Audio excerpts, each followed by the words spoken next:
Hello, and welcome to SNAB Demola, and today we are going through SNAB Biology 2024 Paper 2. Paper 1 video seems to be really useful, so hopefully I can get the whole exam series done. No time to waste, let's get into it. Okay, so for this question, we're talking about a glucose molecule. Now, you need to know the structure of a glucose molecule. So, generally, and obviously this is very simplified, but your glucose molecule looks a bit like this. And then you have CH2OH. I haven't included all the hydroxyl groups. However, that will give us the ability to answer this first part of the question. So you can see here, R is going to be oxygen. So, do the right one. So R is oxygen. And then P, you can see, is a CH2OH. So this is just recall, but you do need to be able to do that. Okay, so methods for scanning the brain. I would recommend literally, you can basically line a table of the differences, advantages, disadvantages. That's what I would do. So in the case here, we're talking about PET and fMRI versus MRI. And really the thing that should point out to you is that PET and MRI do live imaging. So we say live imaging, and then that means that we can assess brain activity in real time. So again, I'll just abbreviate it, but assess activity in real time. And that's what we really want to see. Cool. Now, in terms of part 2 here, again, differences, just get a table, learn it. What you'll realize is that CTs produce lower quality images or lower detailed, lower resolution compared to MRI. So that's what you're going to say. So CT is less detailed or lower resolution, whatever you want to say. But that's going to be the crux of the question. Okay, so here we've got a diagram of the human brain. Now, we need to know different brain regions. So you've got your frontal, temporal, parietal, occipital lobe, cerebellum, brainstem. Those are the main things that you want to be able to know. So in terms of P is at the back, so it's the occipital lobe, and Q is the cerebellum. And you need to be able to link the area to the function. So I spelled cerebellum wrong. However, for the occipital lobe, we're just going to say it's about sight. So just anything in reference to vision. So if a brain tumor is there, sight is reduced. And then if it's the cerebellum, we're going to say lack of coordination. Those are what you really want to be saying, but know all the different regions of the brain and what they're in control of. So if there's a tumor there, then you know that we're just going to lose that function. Okay, so I've just pre-drawn some things, but we're looking, a range of organic molecules are synthesized in metabolic reactions, right? And they're talking about glycerol converted to pyruvate. You should be able to just how they're talking about glycolysis, which they mentioned in the question. Now, I've literally drawn out a quick diagram of glycolysis here just to help me out, but that means I need to know the steps of glycolysis in and out, right? And that's going to help me to translate it to here. So in terms of what we're putting in ATP and we're going to produce ADP. And then at the end, we're going to get our ATP back. So this X is going to be ATP because we donated it in and we're getting it back. Happy with that. Now, explain why human muscles sometimes convert pyruvate to lactate. So what I'm thinking instantly, well, they mentioned lactate. We're talking about anaerobic respiration. That's the first thing. But in terms of explain why, we need to think about the command word, right? So why do we do anaerobic respiration sometimes? Well, it's always to do with a lack of oxygen, which is going to be the next point. Lack of oxygen. Now, I've also seen this is a 4-mark question, right? So I need to write more. So I just then go on to explain the process of anaerobic respiration. So you're saying we're going to oxidize your NADH, right? Your reduced NAD. And why are we doing that? Because we want to use it again in glycolysis, right? If we use it again in glycolysis, we make ATP. I don't want you to say we make pyruvate, we make ATP, right? ATP is the thing that's important in terms of energy. That's our main aim of respiration in general. We want to make ATP. So make sure you're mentioning that it's ATP synthesis continuing so that we can keep getting energy. Okay, so we're talking about devising an investigation here. So they're saying that mammals such as cows can get vitamin C from glucose in the liver. So we're still talking about respiration, right? And then they said it's either fresh or frozen. So we need to compare vitamin C content in the fresh or frozen cow liver. So first of all, understand what the question is asking. Now, in terms of practicals, I always like to just get my variables out of the way first. You are almost always going to get marks for it. So in terms of controls, we need to keep the volume and the concentration of DCPIP the same. That's key. And remember, it's core practical, so DCPIP is an important thing to mention for this practical. Yeah. Independent, the source of vitamin C. So we're either getting it from the fresh or the frozen cow liver, but you're just mentioning, okay, we're getting it from different places. And a dependent variable, what we're measuring is going to be a titration. Yeah, I know this might be easier for maybe the biochemists to get, but you're just thinking comparing vitamin C solutions, comparing solutions particularly, you are probably going to have to do a titration if you want to get about concentrations. Yeah, you should have also done that in GCSE chemistry if you did it. So yeah, we're doing a titration. So we're measuring the volume of vitamin C needed to decolorize DCPIP. That's what we're measuring, and you can know decolorizing DCPIP is going to be a mark. I'm talking about measuring the volume should also be a mark as well. So the thing is, we've done the practical, whatever. What you need to say is we need to compare.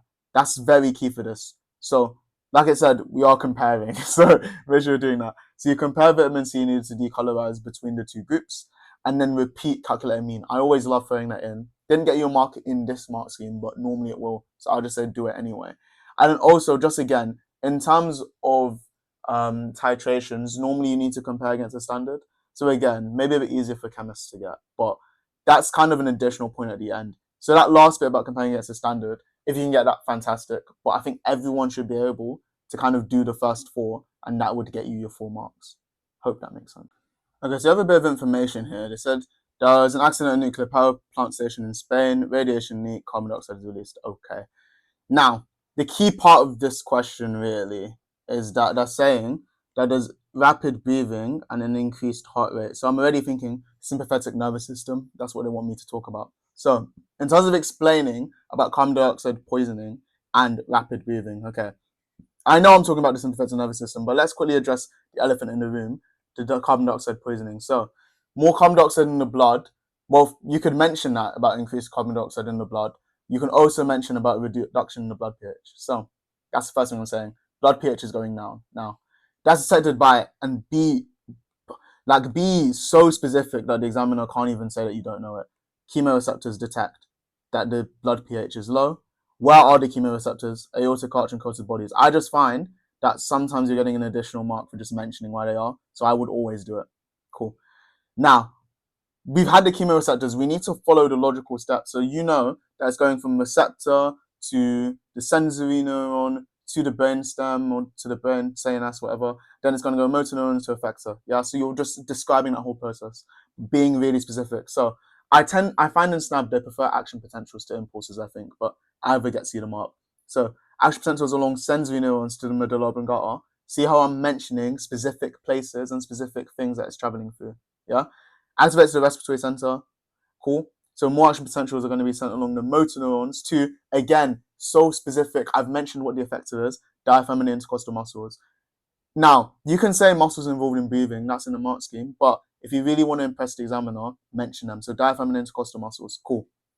And then if we were sending more impulses to the diaphragm and intercostal muscles, what's going to be the response? They're going to contract more. So you're going through that whole arc. Well, not a reflex arc in this case, but you're going through that whole arc in the question. Now, breathing rate can be calculated with a spirometry trace. Which of the following calculations give you the rate of breathing? Now, I really don't like the wording on this, but you can see it's B. So in terms of number of troughs, so your spirometry graph kind of looks like this. So you can either count the number of peaks like that, or you can count the number of troughs, whichever one you want to do. If it's 15 seconds, normally I'd do number of peaks multiplied by 4, but multiplying by 4 and dividing by a quarter are the same thing. So that's why it would be B.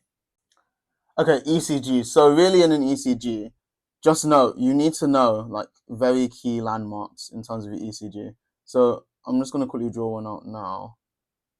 That's a really bad ECG. That's your P wave here. This is going to be your QRS complex, and this is going to be a T wave. I know I've drawn it horribly, but you get the gist of what's going on. I should have just labeled the diagram. Either way, that's what I'm saying. So the first thing, just say what K is. Like, very, very good to do. So K is the QRS complex, yeah? I should have put it in the answer, but whatever. Cool. So we said it's the QRS complex, yeah? Now, what do we need to say? We need to talk about the AVN and its relation to it. So let's just define, what does the AVN do? Well, the AVN gets impulses from where? Well, it gets it from the SAN. So impulses from the SAN that have traveled through the atria. So That's what we're doing. We're first of all defining the terms. Cool. Now, something that's really important, and you should just know this fluffed about the AVN, is it delays the impulse.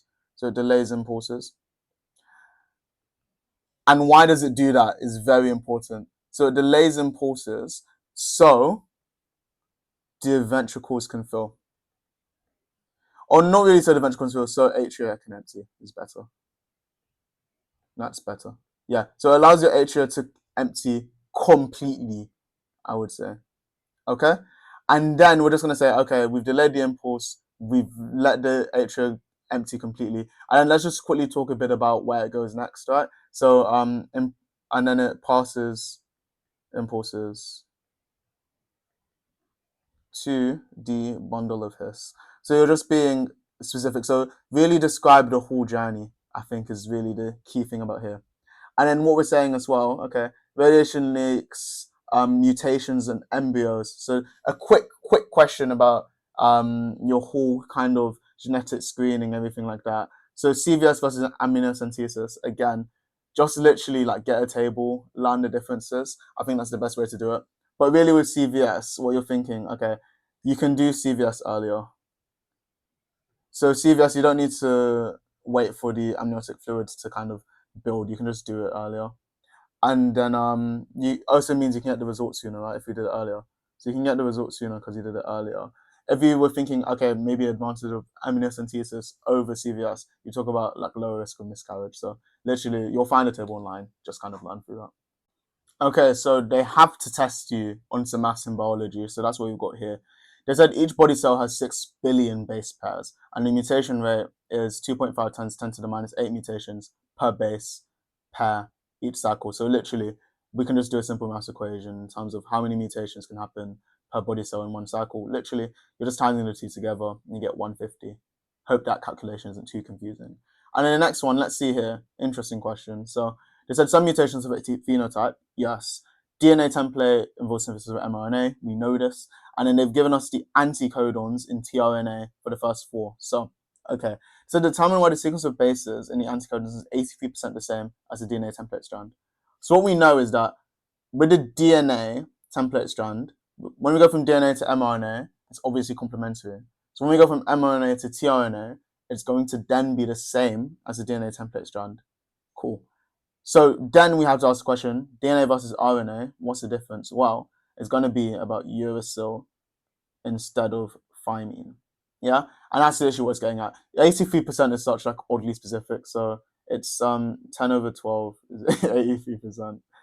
So you can just see here, okay, we've got the 2 uracils here. So 10 over the 12 are going to be the same. And then uracil replaces thymine, and that should get you your 2 marks there. Okay, explain why changing the DNA sequence can change the phenotype of an organism. This question, so common. You'll get it in one of the papers every single year, and you answer it the exact same way every single time. So I've used delta for changing, but you're literally saying, okay, let's start. So we have the DNA sequence. If that's changed, change the sequence of codons in mRNA, change the sequence of amino acids joined by peptide bonds, your primary structure. This means the R groups are in different positions. So that means the bonding between R groups is different, and always, whenever you make this point about bonding between R groups, always just throw in 2 examples. That's what I was told, always 2 examples. Cool. That means that there's going to be a change in the tertiary structure because they're folding differently. And if there's a change in the tertiary structure, it means that the function is going to be different, right? And then always, again, this course loves an example. So I always use enzyme with a different active site. It's just the easiest one. Cool. Now, part C says that mutations affect metabolism of glycogen in fast twitch muscle fibers. Explain why fast twitch muscle fibers have more glycogen than slow twitch. So we know your fast twitch are kind of like your more explosive kind of actions in muscles, whilst the slow twitch ones are more of like still important, but it's less intense actions, right? So let's just quickly start again. Let's do our input. So we're talking about glycogen. What is glycogen? Glycogen is an energy storage molecule in mammals. Yeah, cool. What is glycogen made up of? Glucose. So it's an energy storage molecule that's broken down to make glucose. Cool. Why do we need glucose? Respiration. I'd literally almost always, as a rule of thumb, if you're mentioning glucose, just link it to respiration. Yeah. And why do we need respiration? Well, we need energy because our fast twitch muscles fibers are going to contract more. Oh yeah, we said that, more frequent contractions. Yeah, that should get you your 3 marks. They've had an additional point about fewer capillaries or blood vessels, but low-key, I would have never thought about that. So I think this should be enough for your 3 marks. Okay, we've got another maths question. So the resting heart rate varies between individuals. We've got an adult male here who has a heart rate of 90 beats per minute. Systole is 30%. So we're thinking, okay, single systole stage now. We just need to think, okay, he's beating at 90 beats per minute, but what's the length of time for one cardiac cycle? Because we want to find the length of one systole. So we'll do the whole minute, the 60 seconds, divided by the 90. So about 2/3, 2/3 seconds, yeah? And then that's one whole cardiac cycle, so like ventricular systole, atrial systole, diastole. So we times that by 0.3, yeah? And then you'd get 0.2 seconds is the amount of time you're spending in systole. Cool. 100% risk, well, let's just think about it like this. So if the risk was 2, what's 100% of 2? 2. 2 plus 2 is 4. Cool. So you're just doubling it. Yeah? That's the best way I can describe it. 100% risk increase just means you're doubling. And then finally, they said 2 risk of antihypertensives. Now, I'm a medical student, so I could go down a whole like diaspora of things that antihypertensives can cause. But in terms of A-level, literally, don't make things hard for yourself. Yeah, headaches, fatigue, dizziness, bam. Don't worry about anything else. Literally, headaches, fatigue will get you the marks. So don't overcomplicate it. Those 2 will be fine. Okay, so the question is, explain how antihypertensives reduce the risk of developing CVD. Now, let's just be very simple. Antihypertensives, we know, lower blood pressure. Cool. Developing CVD, in terms of A-level, you're always referring this to atherosclerosis, please. Most of the time, you're referring to atherosclerosis. So we're actually going to do that. If we lower the blood pressure, less risk of damaging the endothelium, and we'll see 4 marks, yeah? 4-mark question, just do the whole process. So if we lower the blood pressure, we don't damage the endothelium, which means you don't trigger inflammatory response, you don't form atheromas, we don't form plaques, which means you don't narrow the arteries. Literally, just kind of see out the whole process to get all your marks there. Okay, so first of all, some data. So 7,314 non-identical twins born in the UK. Okay, blah, blah, blah, blah, blah. What is the probability that a pair of non-identical twins are the same sex? Well, if they're non-identical, we've got 2 separate fertilizations, which means that this cross is the same. So if the probability is always 50%, we're keeping it now. Yeah, so 50% chance of the twins being the same sex. Cool. Okay.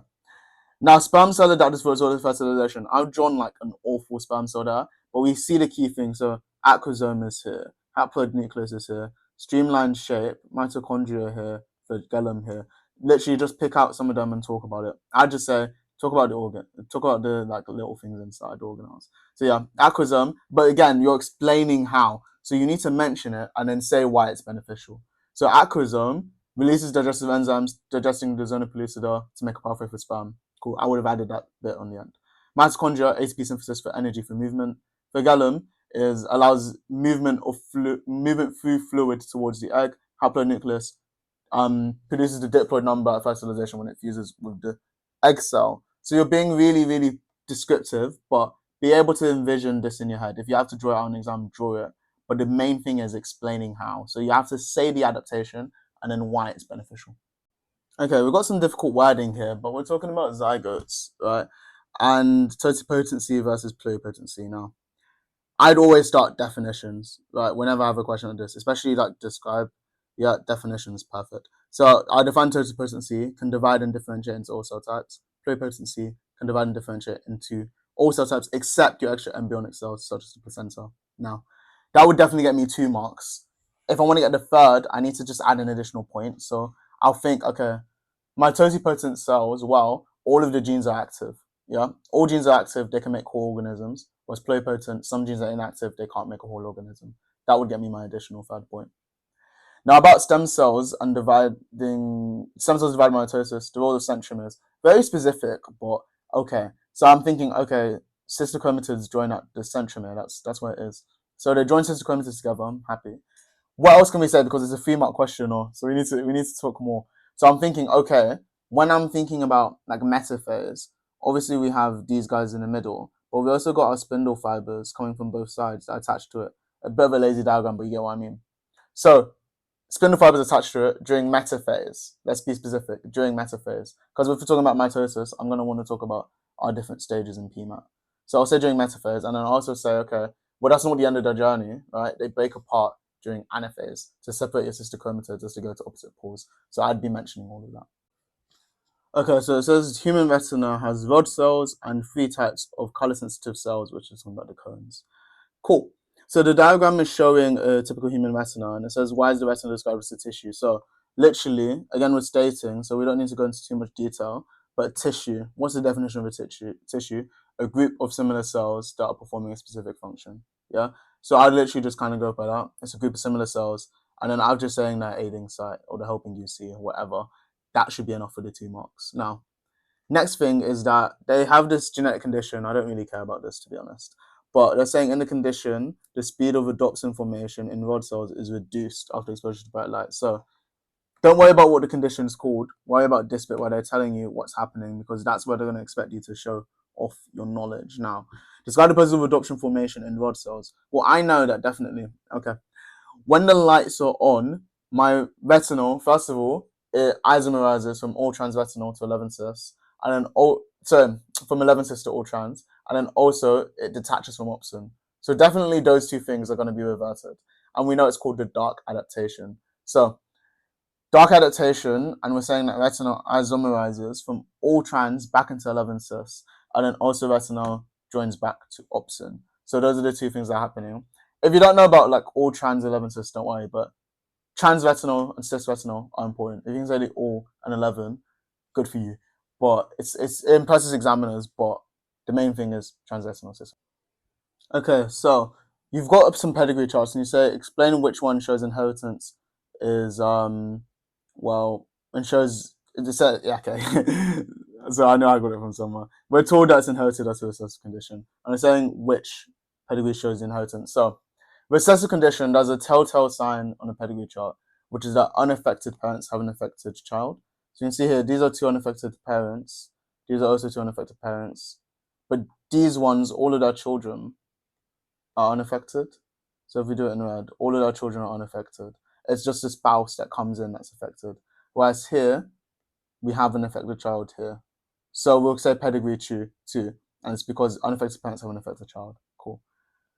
Now we're saying, again here, so color-sensitive cells in the retina, different pigments, yada, yada, yada. Blue pigment is on chromosome 7, red and green are on the X chromosome. And they said, why is red and green not on the Y chromosome? Well, again, this is just a knowledge point pretty much, but it's just that your X chromosome is longer, right? So the Y chromosome is shorter, has less gene locus points, so that's why it has less genes. Yeah, that's literally it. Okay, so now we've got a bigger calculation question. So let's read the context. Some people don't have full color vision and they're colorblind. Cool. It's a recessive condition. We're also saying that they've done an investigation. 4.5% of the sample were colorblind, and that 4.5% is shown in the table. That's important to understand. They've also told you that there's 55% men in that whole sample. So calculate the number of males in the whole sample who have full color vision. Okay, let's work this out. So first things first, we need to find, okay, how many is this 4.5%? Yeah, so I'm doing 1 plus 2 plus 10 plus 91 plus 2 plus 25. I'm going to get 131. Yeah, and that's equal, so it's still in blue. That's equal to the 4.5%. So divide that by 0.045 and we'll get 2,911. That's the total number of people in the sample. Okay. We were told that 55% of them were men. So 2,911 multiplied by the 0.55. We're going to get there's 1,601 men in the sample. Okay. Finally, we just need to find, okay, of these men, how many have full color vision? So we're going to take it away from the ones that are colorblind in the table. So the 1601 take 118 is going to get you 1483. So there's 1,483 men with full vision. Okay, so you see the answer, but let's talk about how we got to it. Really important thing, deduce. So in deduction questions, what you need to do is get all your information, compile it, and then come to a conclusion. So let's quickly see what information we had here. We're literally going to the start. So look what they told us. They told us that red and green is on the X chromosome. They told us blue is on chromosome 7. Okay, I'm noting that information. Let's look at the table. This will be the bomb diggity, the big one. Yeah, I can't believe I said that. Anyways, so you're looking, blue is really uncommon. That's the first thing you've noticed. Barely anyone has blue color blindness. And you can see in green and red, men have it way more than women. So we're going to mention those things first, yeah? So the allele for blue just doesn't seem to be common. Barely anyone has blue color blindness. And then also, if we're looking, okay, more men have red and green. We've said both of those. That's us looking back at the data. Now, let's quickly talk about this. So we know, okay, X-linked recessive conditions, yeah? If you're a woman, you need to get 2 alleles to be a sufferer, whereas men, they only need 1, yeah? Because they have only one X and they have the other Y. So that's all you need to say for this question, yeah? So women need to be homozygous and need to get 2 alleles, whilst men, they only need to have 1 copy of the recessive allele, and then it will be expressed, which is why it has a much higher incidence in men. Okay, we've got a couple more multiple choice questions here. So phytochromes are photosensitive pigments in a plant that absorbs light. And you're saying it's a protein bonded to a non-protein. Okay, let's see. So following is a location for synthesis of protein in a cell. Well, central is about mitosis, okay? Golgi, you're not synthesizing, you're making modifications, but you're not synthesizing. Lysosome stores enzymes, so it must be the area, which is where the protein goes to be folded into its tertiary or secondary structures. Cool. Now we're looking carbohydrate. Well, we just said modifications, Golgi, so I'm happy to put that down. So Golgi is where proteins get modified, so like you'll have carbohydrates or added to or more protein chains put together. And then peptide bond, well, let's make our life easy. Let's just draw it out. So if we have this amino acid, I should have probably done this before, to be fair. But you've got an amino acid. You've got, if you do chemistry, you should know that's an amide bond. So this is the kind of gist we got on. We're looking at this bit in the middle here. Well, what I can see is I can see a bond between a nitrogen atom of one amino acid and a carbon atom of another one. So I'm going to go with B, and I'll be very happy with the answer. Okay, so this one, these questions are pretty much equal. Now, photoperiodism is something that I think is normally like really, really badly understood, and a lot of people just like you can't be asked around it. So good luck with that. But literally, this one is more vehicle. So in terms of phytochrome in the dark, it's converted quite slowly into phytochrome red from phytochrome far red. Yeah, your phytochrome far red is what forms in the light. Your phytochrome red forms in the dark. So all I can really say is you just need to learn that. So I'd implore you to revise it. And then in terms of response to phytochrome in a light stimulus to cause plant growth, well, you need to know, okay, phytochrome far red is what's forming in the light. I probably should have written that down, but phytochrome far red forms in the light, and it's the active form. So again, this will just be based on your revision and what you know. But phytochrome far red stimulates cell division. It's a transcription factor, so it's going to go to your DNA, stimulate protein synthesis, whatever. But again, this one is just a topic that a lot of people don't revise. But yeah, I'd implore you just revise it, and then you'd be able to answer a question like this as well. Okay, so we're talking about a neurotoxin. Pufferfish are producing it. It's called TTX, Defense Against Predators, and they did an investigation. So first of all, look, this is a pet peeve of mine. Everything should always be in the same unit. So I just make a note of that immediately that they changed the units. And the unit should typically be in the header, but regardless, that's not my point. Now, in terms of percentage difference, we're doing skin tissue against liver tissue. So skin tissue is original, liver tissue is new. That's going to help with our calculation. So one thing to do, okay, let's convert it to milligrams. So you should know that like a microgram is times 10 to the minus 6, milligram is times 10 to the minus 3. So that means we just need to divide by 1,000. Then they're both in milligrams. So now what we're going to do is the new minus the old divided by the old times about 100. And what you'll get when you do that is 84%. Okay, so we've got a test here. So they're testing toxicity in different tissues of pufferfish. And you've got this table down here, but it was tested in mice. So you've got the table here. Now, they said humans eat pufferfish, so we need to use mice to determine the toxicity. Like, is it safe for humans? Now, this one, literally, questions like this, in terms of, I think you typically get a question like this, like Daphnia practical, for example. But what you're thinking, okay, mice are mammals, just like us. So they might react in a similar way. That's the kind of general idea that you're having. And there's also an ethical to test on humans. I'd say literally kind of remember these marking points and just regurgitate them in the exam, really. And then control variables as well. You can control mice a lot easier than humans, as you can imagine. And then the next question we have is deduce the effect of the sex of the pufferfish on the level of toxicity. So Let's quickly think about this. Deduce. So we need to look at information and get a conclusion. Cool. So let's look at the information. Wow. I can see straight off the bat. Look at the numbers for the liver and the gonads. So much higher. Yeah. And then you can see in the skin and in the muscle, they're roughly similar. And then if we just do a rough comparison, you can see the female fish a lot higher than the male fish. Yeah. So that's what we're really going to say. So overall toxicity in the female pufferfish is like so much higher, but specifically in the liver and the gonads. And then there's a little difference in muscles and skin. So again, you're just literally kind of describing what you see and then linking it to a conclusion when you're answering that question in part 3.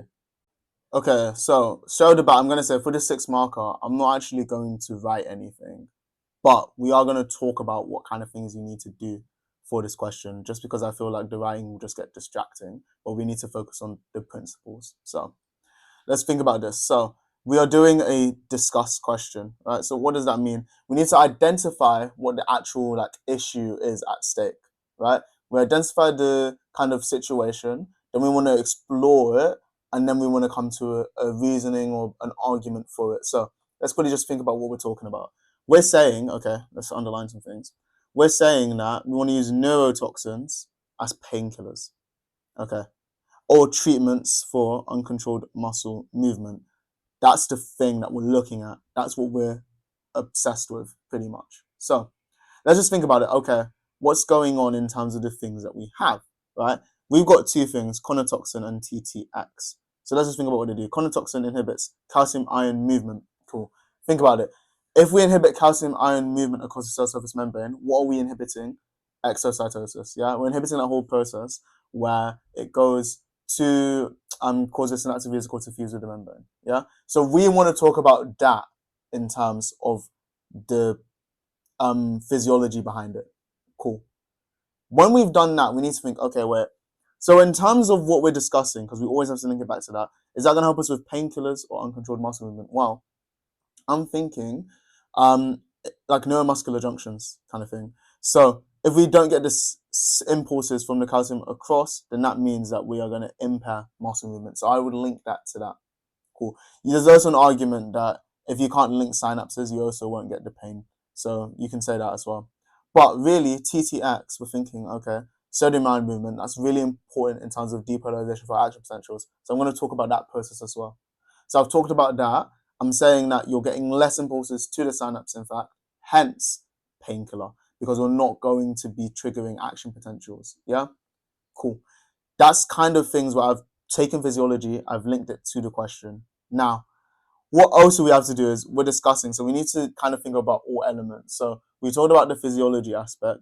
Let's go into here and think, what can we say? Well, unfortunately, these might not be that useful, but I'm just going to point out some things that we definitely need to think about. Well, they're saying that 5 pufferfish, small sample size, thank you very much. Mice as well was another thing. Also, the fact that we only did it on pufferfish as well is probably something we can mention. And then I'm just trying to think of anything else that might be relevant. Well, the mice was only for levels of toxicity, not therapeutic effects. So we're thinking about things like that. So mentioning those things gives you a really like well-modeled answer. So we were thinking about there's only 1 species of pufferfish, might not be representative. 5 individuals is a really small sample size. The mice studies were only for toxicity. It did not tell us anything about its therapeutic levels. And then also we're thinking as well, we're assuming mice are mammals, they might react similarly to humans. However, I'm not a mouse, you're not a mouse. Yeah, so we're thinking, okay, that might not actually be a great model as well. And also maybe I'd mention, this question has just talked about neurotoxins briefly. Yeah, it didn't say specifically about conotoxin or TTX. So I'd also mention that we're only looking at 2 neurotoxins. So we don't know about neurotoxins as a general kind of principle for painkillers or uncontrolled muscle movement. So these are all the considerations that you need to think about when you're answering this question. And by talking about all of that, you would have like linked enough to the context, whilst also bringing in of the discuss element, the things that they've mentioned as context, and hopefully that should get you your 6 marks. Okay, so last question. Environmental conditions like temperature affect the performance of athletes. Okay, and they were looking at the Tokyo Olympics in 2021. So we've got the table here, and our question is, which of the following shows the ratio in the simplest form of female to male athletes? Now, Okay, let's quickly find this out. So the total number of athletes, 27 plus 31 is 58. Total number of male athletes is 34. So let's just do the maths. 58 take away 34 will give us 24. So it's a 24 to 34 ratio. And I'm just thinking, okay, well, if we're just going to do the decimal, let's just do 24 divided by 34. And that's 0.7. So it's basically like 0.7 to 1. So that's what we're going to go with A. Okay, so they're still doing the investigation into the sweating, right? And they've kind of described what the athletes are doing. And then now they're saying, okay, athletes are not allowed to eat or drink during the investigation. And I'm thinking, okay, they're measuring the sweat production based on the change in mass. And we're thinking, okay, let's not overcomplicate things. If you eat, you're going to be more bloated. You're going to increase your mass, right?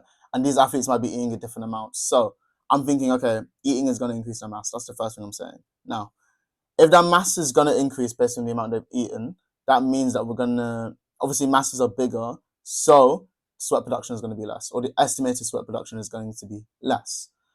If that is the case, then that means that our results aren't valid. And that's literally what I'd be saying for this question. So again, try to follow this logical chain of reasoning when you're getting this question. Okay, so I'm looking at this graph and literally we need to describe what we are seeing. So we're going to differentiate into two phases, the warm-up and the exercise. So let's look, first of all, 20 minutes. Let's see what's happening during the warm-up. Well, during the warm-up, you can see they're actually increasing quite similarly. So that's what I would say. I would say that like the higher temperature, 32 degrees, it doesn't really have much of an effect during the warm-up. Okay. Now, let's see what happens when they exercise as well. You can see this one keeps increasing, or this one kind of plateaus. So it's going to be saying, okay, the core body temperature increases by more during exercise at a higher temperature. Yeah? Cool. Those are our first 2 points. So environmental temperature, little effect in the warm-up, but during exercise, it increases by more. I've said the level it went up to. Yeah? Cool. Oh my goodness. Okay, explanation. Sorry, I thought about something. Okay, so we're saying that, okay, less heat is lost internally at higher environmental temperatures. That's again an explanation, yeah, because we're explaining the effect. So we're saying that. I forgot to say we're increasing body temperature BT because of what process? Respiration. Yeah, so we're saying that the body temperature is going to increase because of respiration, and at the higher temperature, we're losing less heat to the environment. And those should be your points to get those marks. Okay, so again with 6 markers, we're not going to talk. You can look. We're not going to write it down. You can look at the mark scheme, but we are going to talk. So let's think. We're evaluating this time, which means we need to look at our data and draw conclusions. So let's look at the data. Well, we're comparing the temperatures, right? That's what we're saying. We're saying that should environmental conditions been taken into account? And remember, because this will link to a point later, so we're talking about environmental conditions. Okay, so if we just look at the temperature, we're saying, okay, mean length of exercise for both groups, better at lower temperature, maximum power output, better at the lower temperature, rate of sweating, lower at the lower temperature. So we're going to mention all of these things first, which is evidence kind of supporting our thing, or supporting that maybe we should be more wary about the environmental conditions. Cool. I'm always going to think, okay, we had that, but what about in the other parts? What other information we had? We had this whole graph here. This graph was telling us that the core body temperature rises faster at higher temperatures. Yeah, so we're making that, and I think that was about all the information we had. So yeah, we're looking at that. Those are the informations we have that we can use to support our judgments. Okay, now we're thinking, let's kind of now bring that to make a conclusion, right? Because it's an evaluate question. So what we're saying, if we have better length of exercise, better maximum power, you would assume, okay, probably the lower temperature is actually a better performance because we are evaluating the performance. Yeah. So we're saying that, okay, what else can we really say? Well, I always love to look at study design. So we're thinking here, we were at the, if we find it, we were at the flipping Olympics, guys. These are the best of the best, yeah? And also, having said that, I don't necessarily think that this is a massive sample size of 58. So I'm going to definitely mention both of these two things. Also, I think there's a lot more type of sports than just endurance and mixed training, yeah? So I'd mention all of those things as well. I'm just thinking as well, what other things can we kind of say? Well, I made a point that we talked about environmental conditions. Temperature isn't the only environmental condition. What about the humidity, the wind, things like that? I'd put into this answer as well. And also, just for count, if we are looking at temperature, we've only looked at two, right? We've looked at 16 degrees and 32 degrees. What about in the middle? Is that potentially better? Yeah, you need to consider all of these things when we're talking about an evaluate question and a 6 marker as so. Another thing that I'd like to say, and I throw this into almost every single time I can get because I absolutely love it, but statistical tests, yeah? So they could do a statistical test to kind of support their conclusions a bit more, and that's something that I'd like to throw in as well. So when you're answering that 6 marker, those are all the considerations that you kind of want to be saying in the answer. Okay, that's a wrap. So I hope that's been really helpful in terms of understanding this paper and hopefully giving you a good go at doing it for your exams. So thank you so much for listening. Again, any improvements, let me know in the comments. We've got our TikTok and our Instagram, both at A*Demola. Links will be in the description below. Found it useful, like the video, drop a comment below and subscribe to the channel. That's all from me. Thank you so much, and I'll catch you in the next one.